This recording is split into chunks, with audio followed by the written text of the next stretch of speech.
Bonjour, je suis Charlotte Houbeau, chef pâtissière à la Grande Épicerie de Paris et je suis ici avec vous pour réaliser cette masterclass en live dans le cadre de la programmation événementielle Layoff digitalisée juste pour vous. Donc aujourd'hui nous allons réaliser une recette de sablé de Noël en forme de flocon et j'ai la chance de pouvoir le réaliser avec Lucas qui est ici. Bonjour à tous, content de vous retrouver et comme je suis en compagnie d'une chef, j'ai vraiment envie de connaître ses secrets pour réaliser la fameuse pâte sucrée. Alors Lucas, dis-moi, pour réaliser cette pâte, de quoi avons-nous besoin? D'un petit et d'un grand saladier. Voilà. D'un fouet. D'une maryse. D'un tamis. D'un couteau. D'une plaque allant au four. On en a une ici juste derrière. D'accord. D'une grille pour faire refroidir les sablés. C'est bon également. Des emporte-pièces en forme d'étoile, de rond ou un petit verre éventuellement. D'une paire de ciseaux. C'est bon. De papier cuisson. On a aussi.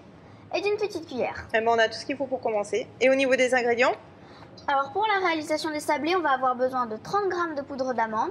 Voilà, que vous pouvez remplacer par de la poudre de noisette ou ce qui vous fait envie. 50 g de poudre de maïzena. Voilà. 180 g de farine. 1 g de sel. Voilà. Alors 1 gramme de sel, c'est si on utilise du beurre doux. Si vous avez du beurre demi-sel chez vous, inutile de rajouter du sel. 90 g de sucre glace. Voilà. 95 g de beurre mou. Le fameux. D'un œuf. Et on peut choisir soit une goutte de vanille, soit une pincée de cannelle, soit des zestes d'orange ou de citron. Voilà, là l'important c'est vous faire plaisir. Vous faites avec ce que vous avez dans vos placards ou ce qui vous fait envie. Vous pouvez mettre des pépites de chocolat, vraiment ce qui vous plaît pour aromatiser cette pâte ou rien du tout d'ailleurs. C'est complètement facultatif. C'est vraiment juste pour donner un arôme, celui qui vous plaira le plus. Donc voilà Lucas, on va commencer à préparer la recette. Tu vois ce que tu en penses? On va commencer par préchauffer notre four à 180 degrés. Chez moi c'est déjà fait, je vous invite à faire de même. On va commencer avec le beurre. Tiens, tu peux. Toi qui vas faire, hein? Pas de raison. Moi je travaille toute la journée déjà. Alors tu vas mettre le beurre dans le saladier en raclant bien, en y prenant bien tout.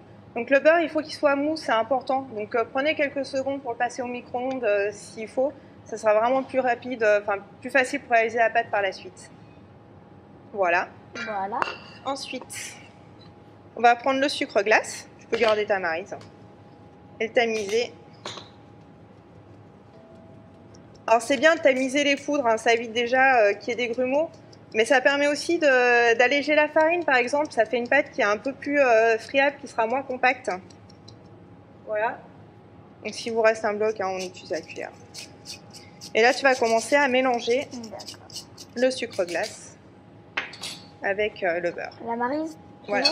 D'accord. Donc là tu commences à bien mélanger. Tu vas voir, histoire de commencer à bien incorporer tout le sucre glace au beurre.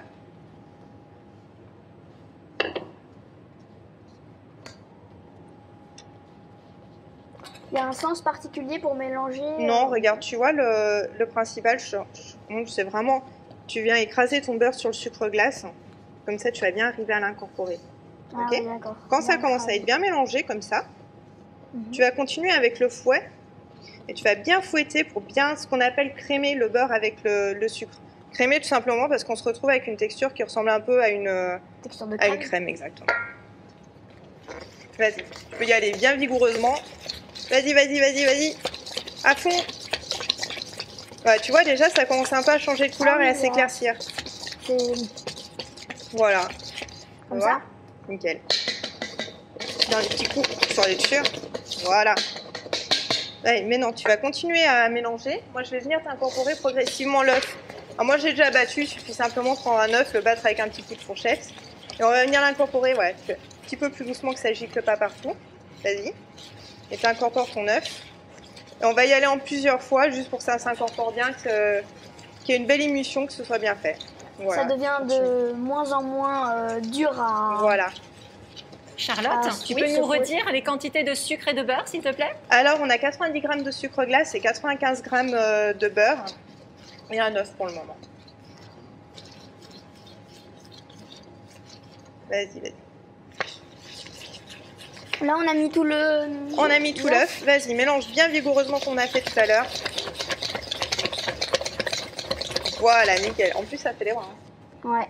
Alors après, on va venir rajouter nos poudres. Donc on avait la pincée de sel, ou pas si vous avez du beurre demi-sel. Hein. On va mettre, tant qu'on est là, la gousse de vanille. Est-ce que tu sais comment on fait une gousse de vanille? Ouais, j'imagine par le milieu. Voilà, alors, on va venir la prendre à plat comme ça. Tu vois, ça marche pas dans un sens, on prend l'autre. Hop, voilà. Et en fait, c'est à l'intérieur de la gousse de vanille. Tu vas avoir toutes les graines. Plein de petits points noirs. Tu sais d'où ça vient la vanille? De Madagascar. Oui, mais plus précisément, de quel genre de plante? D'un arbre. Colle. En fait, ça vient d'une orchidée.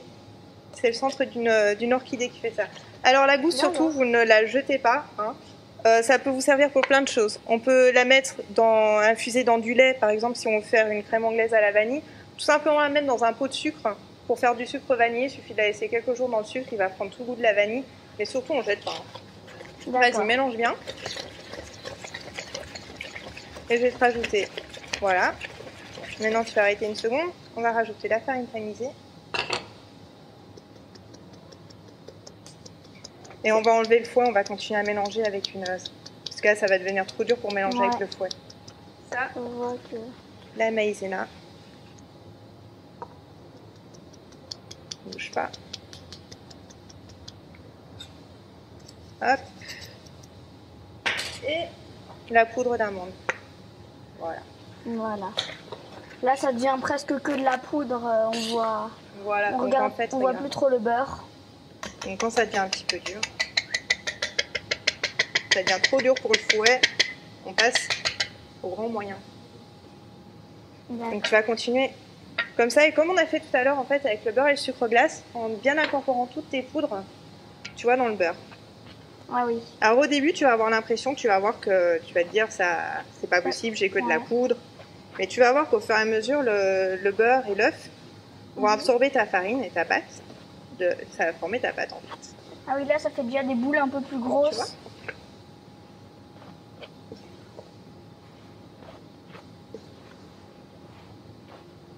vois. Alors, tu vois, tout est une question de patience. On serait tenté de rajouter un petit peu d'eau ou quoi, parce qu'on a l'impression que c'est trop farineux, mais en fait, tu vois. Alors, une fois qu'on arrive à ce stade-là, alors nous, on va mettre des gants. Ça nous évitera de nous laver les mains ici, parce qu'on n'a pas forcément de point d'eau, mais chez vous, vous pouvez le faire à la main. Avant de mettre les gants, Charlotte, tu peux nous rappeler pour la maïzena et le farine? Oui, alors vous avez 50 g de maïzena et 180 g de farine. Et voilà. Et tu vas venir en fait juste rassembler la pâte. Je te laisse faire pour que tu aies une idée de la texture. Et tu la rassembles jusqu'à ce que ça te fasse une belle boule. Je mets juste le deuxième gant et ça sera bon. Mais alors ce qui est important de savoir, c'est surtout, on est tenté de vouloir bien pétrir sa pâte à la maison. Mais quand on fait une pâte sucrée ou une pâte sablée ou n'importe quelle pâte à tarte, il ne faut surtout pas trop pétrir. Ça rendrait votre pâte très compacte et peu friable. Et c'est vrai que quand on mange un sablé, on a envie qu'il soit fondant et friable. Voilà, alors dès que ça fait... Texture, voilà. C'est plus de la poudre. Tu vois, alors essaye de ramasser toute ta pâte en une boule et on aura fini pour cette étape-là.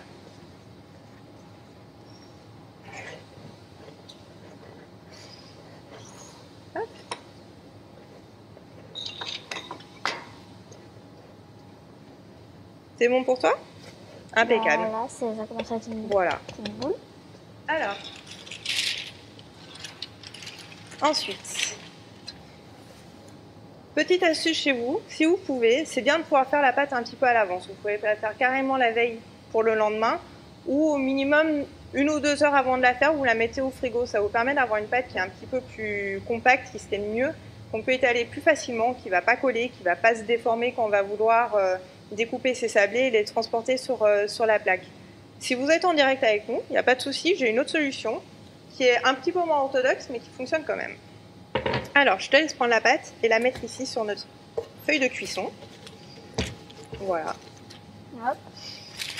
Et pour nous faciliter la tâche, tu vas l'étaler un petit peu, tu vois qu'elle a une forme un petit peu rectangulaire, à peu près la même que ta plaque. Voilà. Très bien. Super. Et maintenant, hop, pour éviter que ça colle au rouleau. Et là, je pense que tu peux enlever tes gants. On n'aura plus de soucis.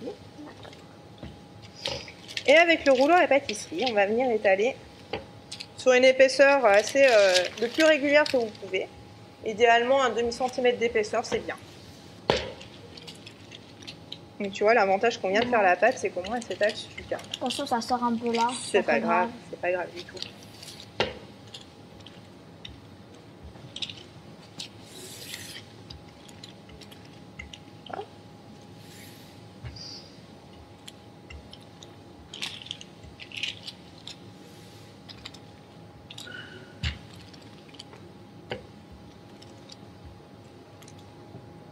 Voilà. Donc là, c'est pas mal. Le pâtisserie, il est un peu spécial, non? Il n'a pas deux poignées. Non. Et non, c'est le genre de rouleau de pâtisserie qu'on utilise nous dans nos laboratoires professionnels. C'est vrai qu'on a du matériel qui est adapté aux grosses quantités qu'on fait. D'accord. Et voilà, tout simplement.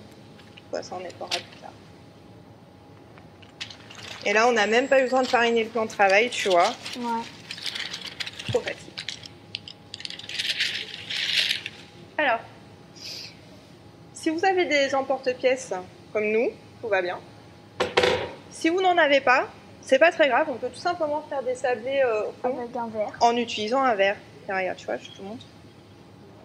Il faut surtout bien faire sur le côté et pas en plein milieu pour ne pas gâcher de l'espace. Voilà, on veut quand même en faire le plus possible. Je te laisse continuer avec l'emporte-pièce flocon.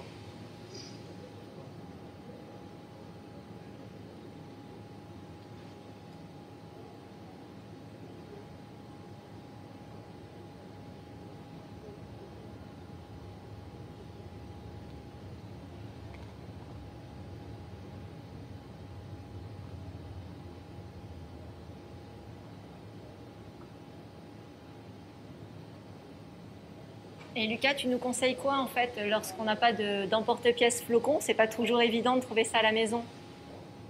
Alors, tiens, je vais te laisser ça. Si on n'a pas d'emporte-pièce, on peut utiliser une petite technique.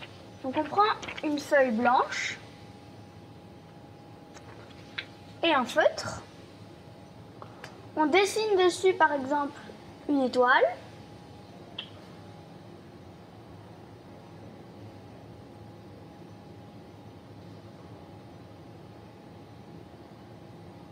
Voilà. Comme ça. On prend un ciseau.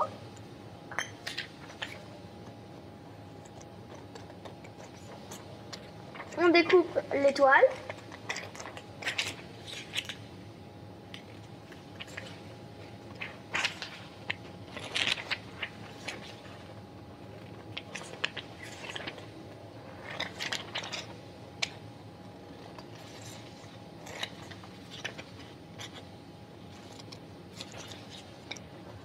Une fois qu'on va avoir découpé l'étoile, on la place sur notre pâte. Là, il n'y a plus de place, mais on la place. On prend un couteau et sur les bords, on coupe pour faire la forme d'une étoile. Et je pense qu'on peut faire d'autres formes qu'une étoile, ça gêne pas. Là, il n'y a que votre imagination qui a ses limites. Hein. Alors, voilà. Là, on a tout emporte-piécé.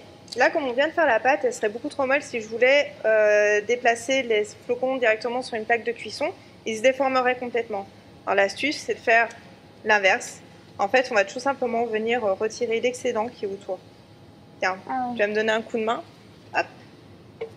Comme ça? Ah oui, voilà. Si tiens, commence par là et moi, du coup, je vais faire ce côté-là. Et on va délicatement, pour pas abîmer nos petits flocons. Parce que ça serait dommage qu'ils soient déformés. C'est pas grave pour le goût, mais okay. Après pour la forme, c'est moins joli.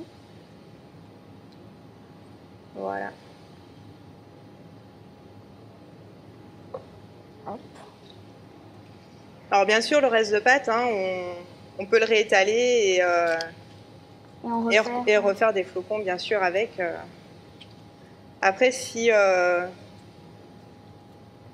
vous avez le même genre de gourmand que j'ai à la maison, la pâte crue en général, elle disparaît avant que j'ai le temps d'arrêter d'étaler. Hein.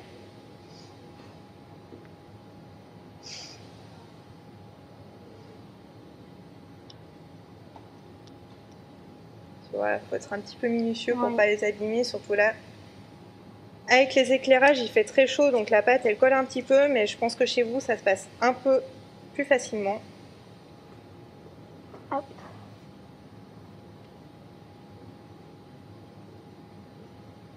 Voilà. Et si jamais on a un petit peu abîmé le sablé, on n'hésite pas. On peut revenir avec l'emporte-pièce et redonner une jolie forme. Tout simplement. Je pense qu'on peut utiliser un petit couteau pour passer. Voilà, on peut utiliser un petit couteau s'il y a un passage un peu fin et qu'on a peur d'abîmer les petits sablés. Hop.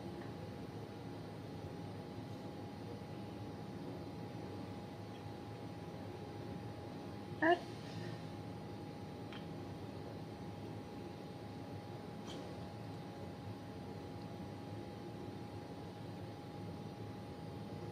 Et toi, Lucas, tu cuisines beaucoup à la maison?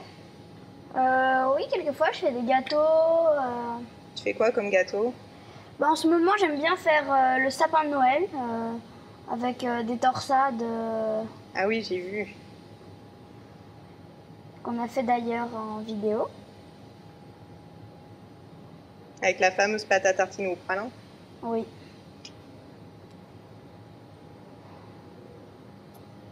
On fait aussi souvent des gâteaux au yaourt. Ah, ça, j'aime bien aussi. J'en fais beaucoup avec ma fille. Des gâteaux au chocolat, toutes sortes de gâteaux. Ah oui, donc t'es déjà... Donc, je fais pas énormément de gâteaux très compliqués comme... je sais pas... des gros gâteaux comme la Charlotte aux fraises. C'est pas compliqué, mais j'en ai jamais fait en tout cas. Voilà. Je fais des gâteaux relativement simples. Et voilà, on a presque fini. Il y a juste là... On va pouvoir enfourner. Ah, regarde, je vais bien t'aider. Au couteau. Hop.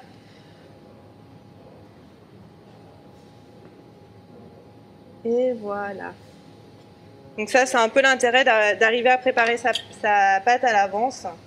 Ouais. C'est qu'on n'a pas cette étape-là à faire qui est un peu moins... Qui est un peu longue et voilà. ennuyante. Enfin, pas ennuyante, mais... Mais on s'en est sorti. Voilà. Voilà. Donc le reste de pâte, hein, on le réétale, on refait des sablés. Nous, on va déjà mettre cela en cuisson. Hop. Sur la plaque. Et du coup, on a juste à glisser la feuille sur la plaque. Et mettre dans le four. Enfourner. Donc le four à 180 degrés et pendant 15 minutes environ. Après, faites attention quand même parce que chaque four a ses petites spécificités. Donc jetez-y un œil, laissez peut-être déjà 12 minutes et puis vous regardez. Le but du jeu, c'est qu'il soit doré à point et appétissant. On va juste faire un petit coup de propre avant de passer à la suite de l'étape. Ah, bonne idée. Je vais enlever ça. Voilà. Et en attendant, Lucas, je te propose de... on va commencer à préparer le glaçage. Oui. Et aussi, je vais te montrer une technique pour former un petit cornet en papier sulfurisé qui va nous permettre en fait de venir faire des petits dessins sur nos sablés de manière très fine, un peu comme de la dentelle. Oui. Je crois que ça s'appelle une poche à douille, c'est ça? Alors, c'est différent. Une poche à douille, regarde, j'en ai une ici. J'en ai une là. Ça, c'est une poche à douille. Oui.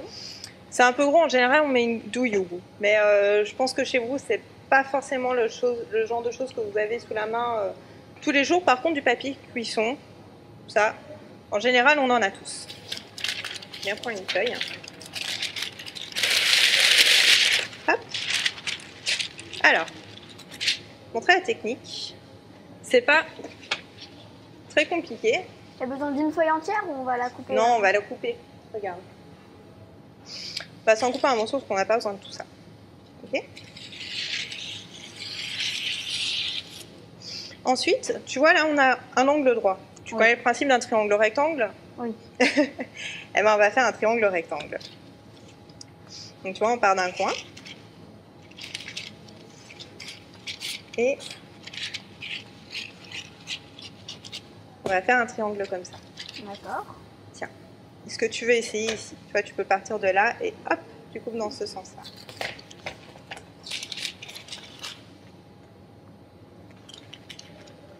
Comme ça, jusqu'au là? Vas-y, ouais.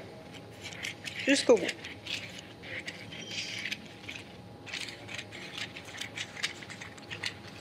Et voilà. Comme ça? Exactement, c'est parfait. Donc ça, on n'en a plus besoin. Ensuite, c'est là où l'étape un petit peu plus Subtil? technique. Tu vas prendre le papier comme moi. Tu vois, dans ta main droite si tu es droitier, l'inverse si tu es gaucher, tu vas tenir la pointe. Tu vas ramener, alors tu vois déjà, moi j'ai le... Ah oui, le... Comme ça, Ah oui. tu vois, voilà. Tu vas ramener cette pointe-là, à peu près au même niveau que la pointe que tu avais dans la main tout à l'heure. En tournant, tu vois, comme ça. En tournant. Ah, ouais. Regarde, je te montre avec le tien, que tu puisses avoir le geste. Voilà, tu peux le bloquer avec ton pouce et tu viens le tourner comme ça. Ok. Et là, on tient bien. Et là, tu tiens. Ça, c'est vraiment une technique de pâtissier. On sert de ce genre de cornet, par exemple, quand on veut écrire joyeux anniversaire sur un gâteau, par exemple. C'est avec ça, c'est de ça qu'on sert. Tu vas le reprendre dans tes mains. Voilà, là. Et tu essayes de bien le serrer pour que là, au bout, ce soit bien fermé. Tu vois, ici. Voilà, là, tu vas le tendre. C'est pas mal, hein, c'est pas mal. Vas-y. C'est bien tendu. Tu vois, là, il faut que ce soit fermé au bout. Ok. Une fois que tu as ça, tu as fait le plus dur. Après, toujours en le tenant là, tu vas tourner. Ok. Et tu vas continuer à tourner. Comme ça ou dans Alors le ça, sens? je vais t'aider à le finir. Et ça, je vous propose vraiment, vous pouvez vous entraîner chez vous. Je pense que sur le net, les vidéos ne manquent pas pour pouvoir faire ça. Mais c'est vrai que c'est un petit geste technique, mais qui est très utile. Et une fois qu'on arrive au bout, tu vois, je vais tout simplement plier la feuille là. Hop. Pour que ça tienne tout seul. Et j'ai ce qu'on appelle un cornet.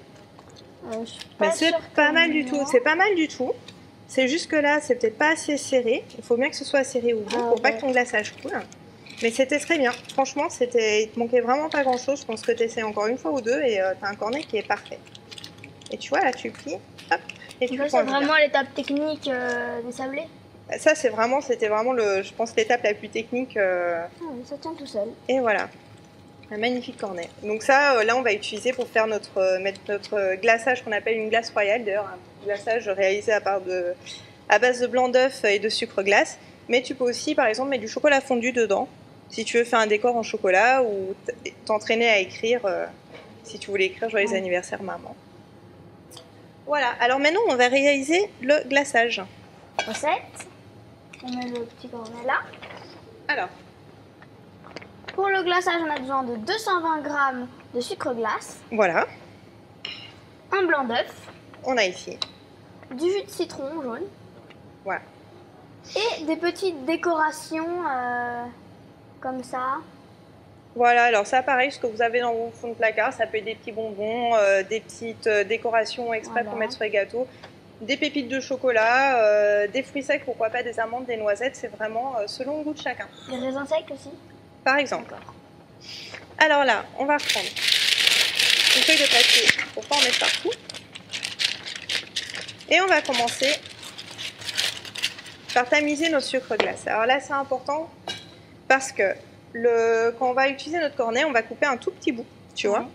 Et si jamais on coupe trop, le glaçage, il va être bien trop épais, on va pas y arriver. Donc on va couper un tout petit bout pour faire des décors très fins comme sur les sablés que j'ai déjà fait. Donc si tu ne tamises pas ton sucre glace, tu risques d'avoir des grumeaux. Et si tu as des grumeaux, ça va venir boucher le petit trou. Et tu ne pourras plus rien faire, tu seras obligé de refaire un cornet. Ah oui, ça serait dommage. Ça serait dommage, hein, après tout le mal qu'on s'est donné pour le faire. Ouais. Alors, on va commencer par tamiser le sucre glace. Directement sur ça? Alors, tu peux le faire au-dessus d'un bol, hein, ou au-dessus d'une feuille de cuisson. C'est vraiment...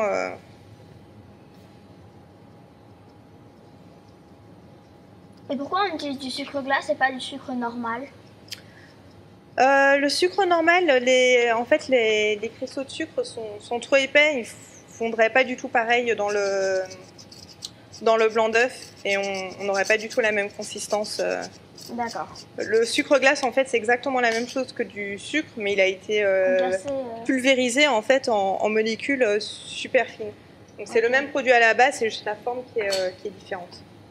Alors ensuite, je te laisse faire. Tu vas mettre le blanc d'œuf. Voilà. Tu peux prendre une maryse pour bien racler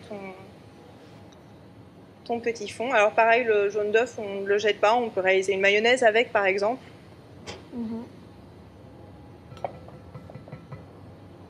Voilà. Hop, je te débarrasse de ça. Ensuite, on va mettre un petit peu de jus de citron. Alors tu vois, petite astuce, c'est de rouler. Voilà, c'est de le rouler. Comme ça, on va pouvoir en extraire le jus plus facilement. Voilà. Et là, en fait, c'est pareil. La petite astuce, c'est que je vais me servir aussi de mon tamis parce que si jamais j'ai un petit pépin ou tout simplement des petits morceaux de pulpe de citron, ça risque aussi de m'ennuyer au moment de le mettre dans mon cornet. Ouais, je comprends. Hop, ça, on n'en a plus besoin. Donc, le glaçage, il sent bon, hein. Ah, bah ça. Et maintenant, tu vas prendre le petit fouet que voici. Je te débarrasse de ça. J'imagine que je fouette. Oui, tu peux. Voilà. Et là, maintenant, je vais venir ajouter un petit peu de sucre glace. On va pas tout mettre d'un coup. Je vous ai mis une quantité de 240 grammes, il me semble. 220 grammes. Voilà, mais ça peut varier. Des fois, le blanc d'œuf, si vous utilisez un œuf qui est petit, gros, moyen, ça peut varier. Si vous avez mis plus ou moins de jus de citron, le sucre glace, c'est souvent qu'il y a de l'amidon aussi dedans, donc des fois, ça modifie aussi un peu la texture. On va y aller progressivement, on va peut-être pas avoir besoin de tout mettre. Alors, tu vois, attends, il en faut quand même pas mal. Je commence à mélanger? Ouais, déjà mélange tout ça. On verra ce qu'on rajoute ou pas.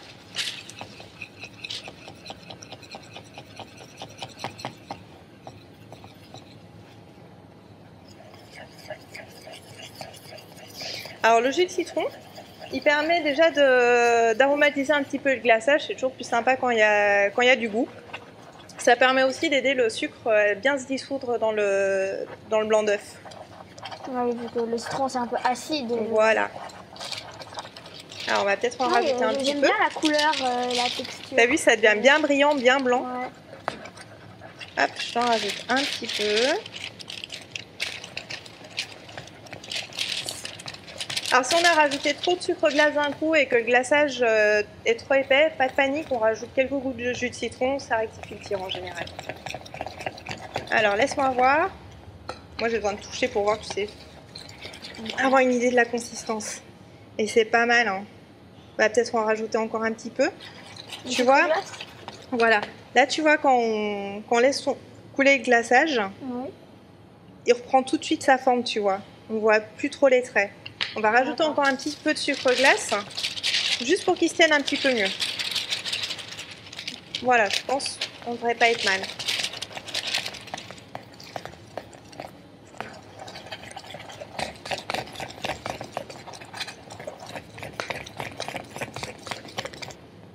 Ça fait les brins à la pâtisserie, hein. Ah oui.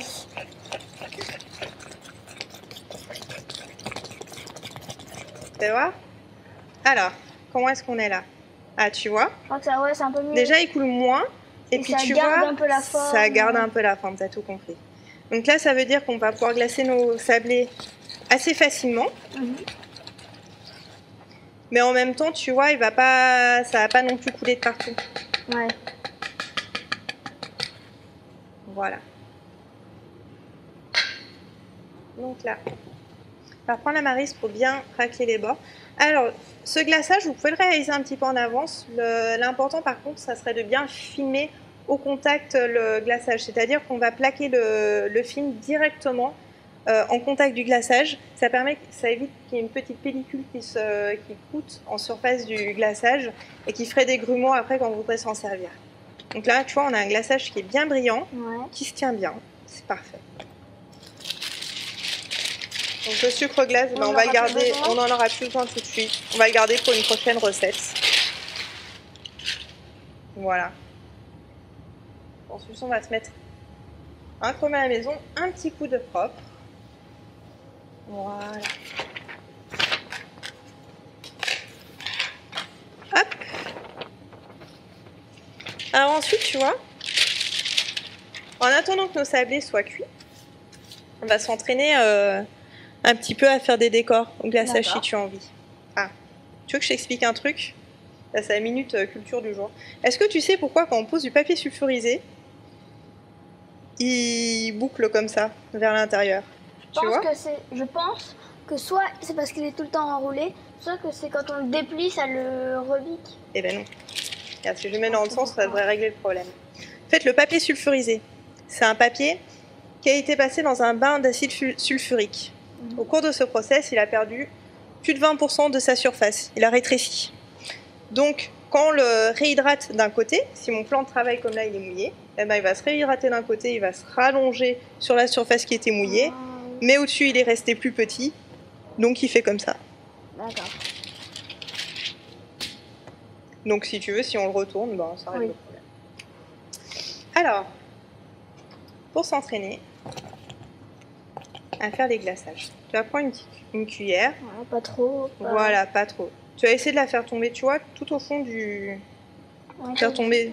Ouais. Pas sur les côtés. Quoi. Voilà, et il faut pas être tenté d'en mettre trop, parce que sinon quand tu vas vouloir le refermer, bah, tu vas voir, ça va en mettre de partout. Alors, deuxième petite astuce, tu vois là, on a un côté, le côté qui était ouvert. Oui. Ok, on va le retourner. On va fermer notre cornet comme ça, tu vois, en le pliant. Comme ça, ok. Et après, on l'enroule pour venir, tu vois, bien serré, comme ça on a tout notre glaçage qui est ouvert. Oui. Alors l'intérêt d'avoir gardé l'ouverture de l'autre côté, c'est qu'en fait au fur et à mesure qu'on va tourner, ça va tendre le côté qui est ouvert. Si on tourne de l'autre côté, ça va bâiller et le glaçage irait se couler. Oui, voilà, ok. Faut couper maintenant. On coupe? Tout petit bout. Hein. Un tout petit bout, on a dit. Donc c'est vraiment, quand je te dis un tout petit bout, c'est vraiment un tout petit bout. Ah oui. Voilà. Et là, tu vois, on a un joli glaçage qui se tient bien. Tout petit. Et tu vois, là, si tu as envie, tu peux t'entraîner à faire un flocon. Tu vois, tu laisses doucement couler ton glaçage comme ça, en appuyant légèrement avec ton pouce pour faire sortir le glaçage au fur et à mesure. Et là, tu peux t'entraîner à faire des formes de flocons. Et là, le glaçage est vraiment parfait. Ah ouais. Il est bien fluide, mais en même temps, un peu compact. Il coule pas. Donc quand nos sablés sortiront du four, on pourra directement les glacer. On pourra les glacer.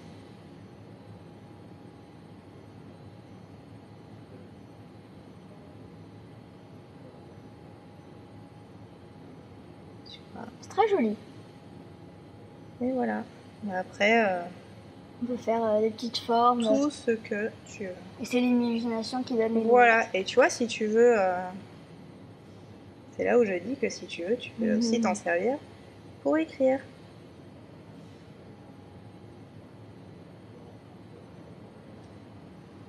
Allez, à toi. Alors, Alors, tu vois, tu le tiens là. Hop, tu le pinces là. Et tu vas te servir de ton autre main pour le guider en même temps que tu appuies, tu vois. Ah oui, d'accord. Donc, par exemple, là, je vais faire...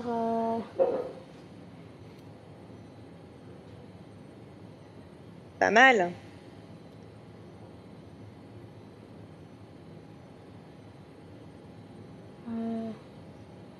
Dans l'autre sens.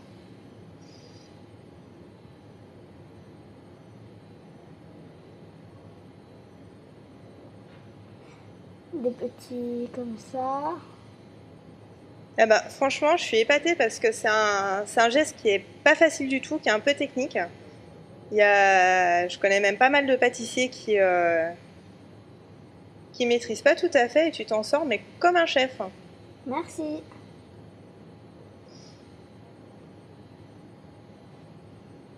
Avec un petit point là, un petit point. Pendant que Lucas s'entraîne, est-ce que Charlotte, on peut vérifier notre four? Oui, bien sûr. Alors, ils me paraissent pas mal. commence à sentir bon.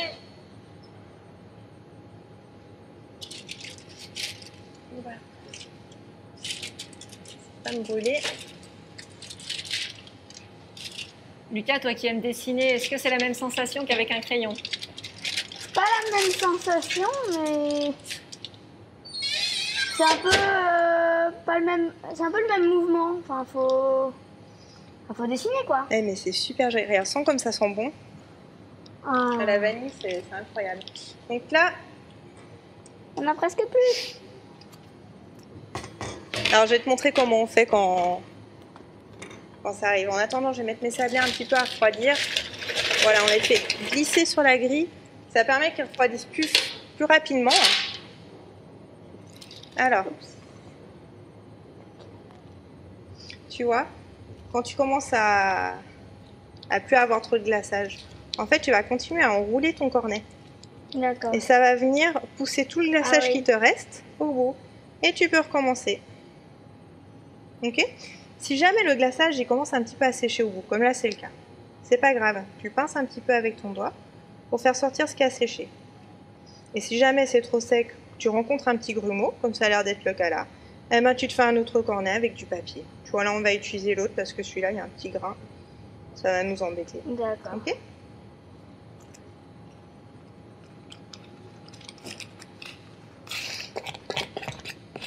C'est super agréable, je trouve, à déposer. Je savais pas qu'en pâtisserie on pouvait faire les choses aussi précises. Je trouve que c'est très beau. Voilà, tu vois. Et on recommence. Hop.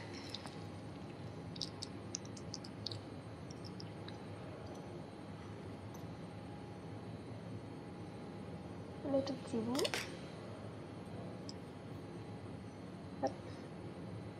Et voilà. On est reparti. Est-ce qu'on continue? Merci. Je vais essayer d'écrire. Alors. Et donc là, on s'entraîne un petit peu en attendant que les sablés refroidissent. C'est mieux d'attendre qu'ils aient un peu refroidi, qu'ils soient plus trop chauds. Ça permet d'éviter que le glaçage s'étale. Si vous voyez quand vous commencez que le glaçage s'étale, c'est que vos sablés sont encore un petit peu chauds. Il suffit de les laisser refroidir un petit peu plus longtemps. Alors après, Lucas, tu vois, cette pâte sucrée, pardon, Tiens, à mon avis, un petit grumeau là. comment on a fait, bah, c'est pas grave, tu vois, on va refaire un cornet.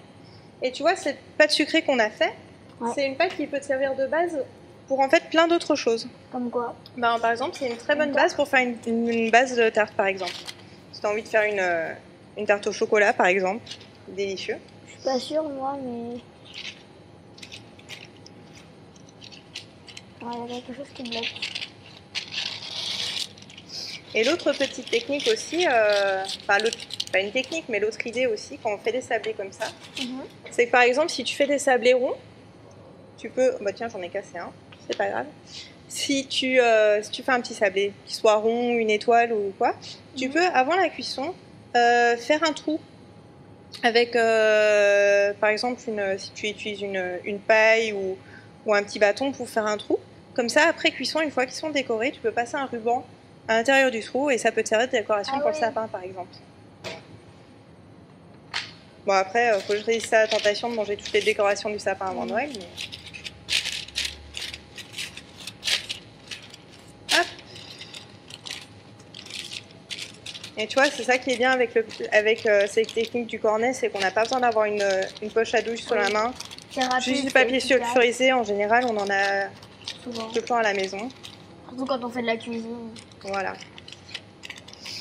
Et tu vois, une fois que tu maîtrises la technique, c'est vraiment très très rapide à faire.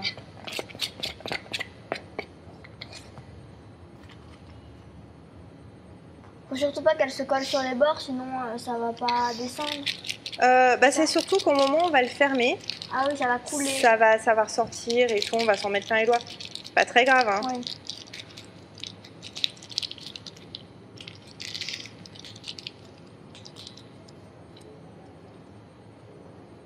Voilà. Je pense qu'on va pouvoir commencer à décorer nos sablés. Très bonne idée.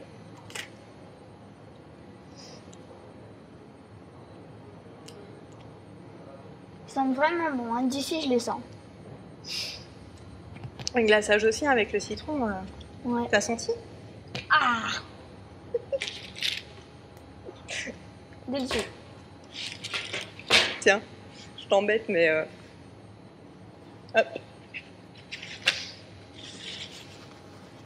Merci. Hop. Je pouvais pas m'empêcher de la faire, celle-là. C'est tellement un classique chez nous. Le pire, c'est que dans les laboratoires de pâtisserie, tout le monde connaît la blague, mais on se fait encore avoir.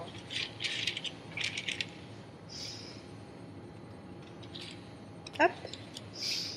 Est-ce que tu veux commencer? Ah oui. Bon, je te laisse faire le premier. Comme ça, je regarde le geste. Un peu Comme le même la geste. pression, là. Voilà. Toi, si ton glaçage ne sort pas, tu peux couper un petit peu plus épais. Ok. C'est vraiment sans pression. Hop. Tu vois. Parfait. Parfait. Et donc là, tu vois, si je veux faire un flocon.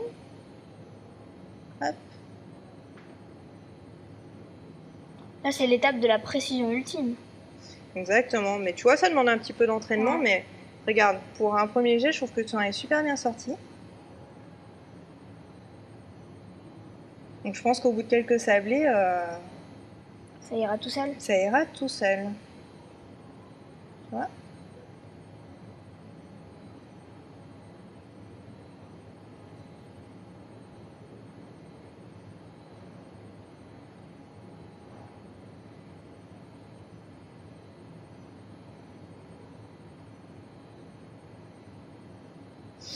Alors tu vois, c'est aussi ce qui peut être sympa aussi avec ces sablés-là, c'est que tu peux en faire de toutes les formes, bien joliment décorées et tout. Tu les mets dans une jolie boîte avec un petit peu de papier de soie et ça fait un super cadeau très sympa que tu peux assez facilement faire chez toi. Et ça, là, le glaçage, il va sécher avec le temps. Le glaçage, tout à fait, il va sécher, tu vas voir. Ça sèche même assez rapidement, ouais.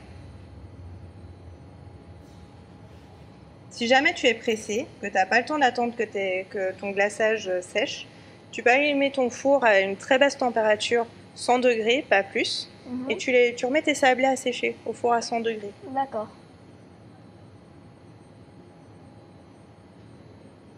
Voilà. Une dernière petite branche, si on peut appeler ça comme ça. Et après, tu vois, tu peux Mettre des petites décorations rajouter encore. des points.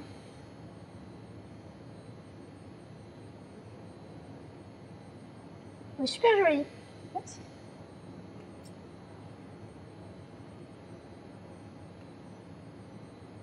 Et voilà. Et là, tu peux mettre des décorations.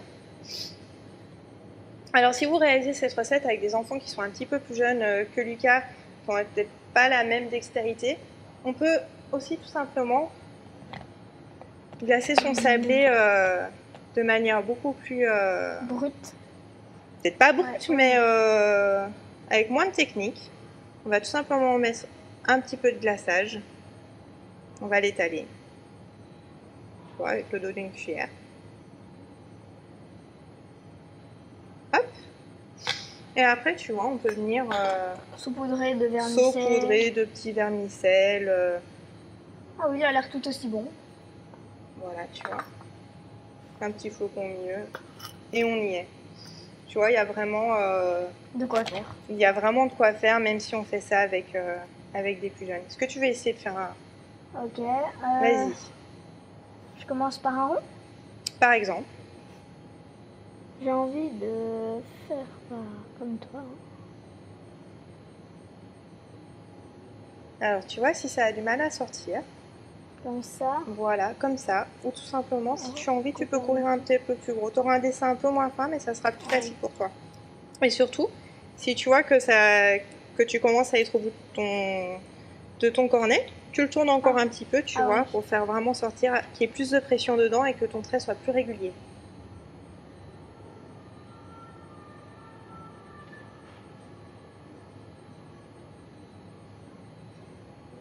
À mon avis, c'est mon étape préférée dans les sablés.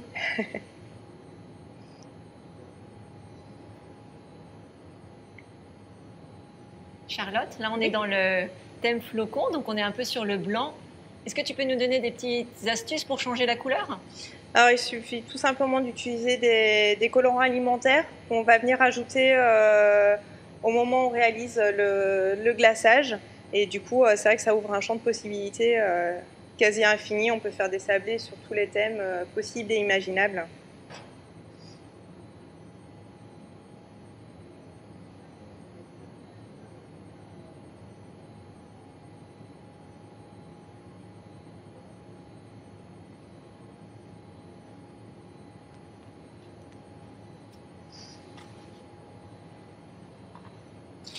Tiens, je vais en faire en même temps que toi.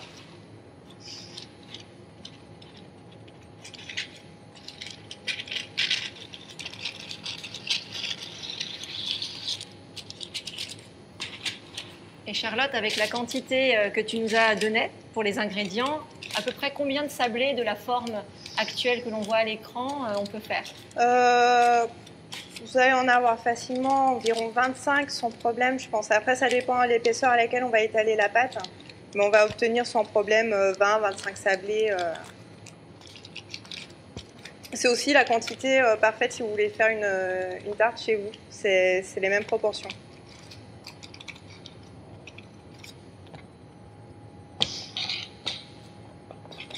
Bon, Lucas, tu veux faire pâtissier plus tard?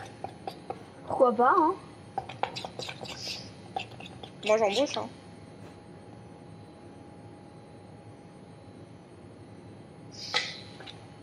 En plus, pour nous, les fêtes de Noël en pâtisserie, c'est vraiment un moment magique. Hein.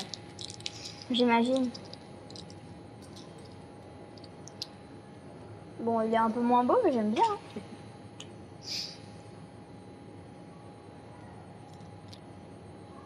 Si tu as envie, après, je pourrais te faire visiter les laboratoires. Oh oui, j'aimerais bien ça. En fait, ils sont juste dans les sous-sols de la grande épicerie de Paris. On a beaucoup de chance de... On a vraiment cette chance-là de pouvoir travailler sur place. Ouais. On n'imagine pas comme ça au premier abord qu'il y a des laboratoires en sous-sol, mais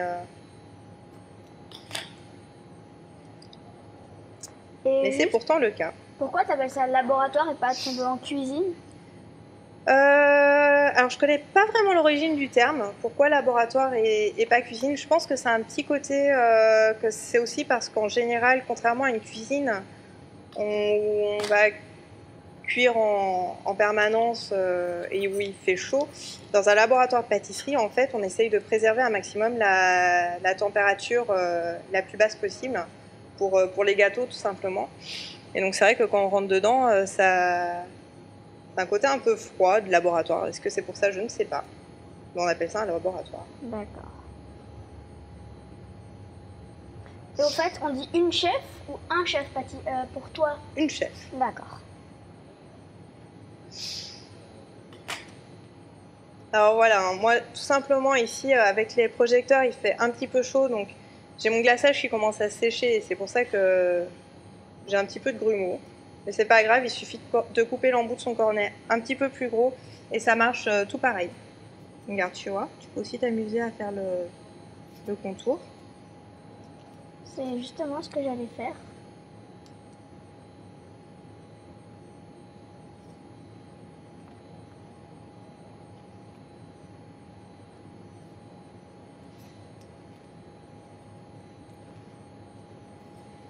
Charlotte, on est assez admiratif de la régularité en fait de tes sablés. Est-ce qu'il y a une petite astuce? Parce que c'est vrai que parfois, dans le four, ça gonfle et on a quelque chose de pas du tout plat.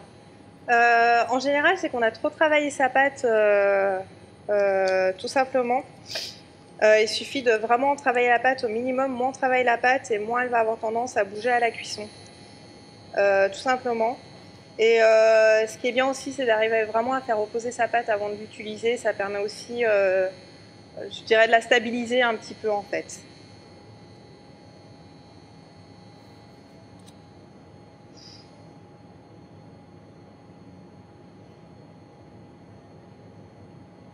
Tu vois ?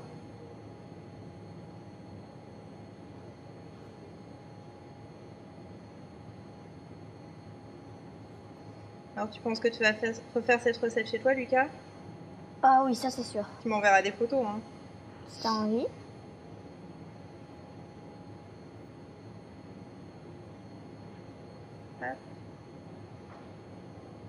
toi, après une fois qu'on a le coup de main, ça va vraiment. Quand je vais apprendre cette recette à ma grand-mère, elle va être contente.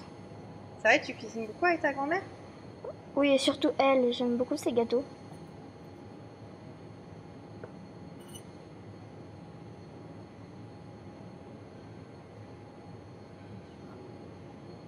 Et après, voilà, on peut tout simplement venir mettre des petites décorations avant que le glaçage sèche.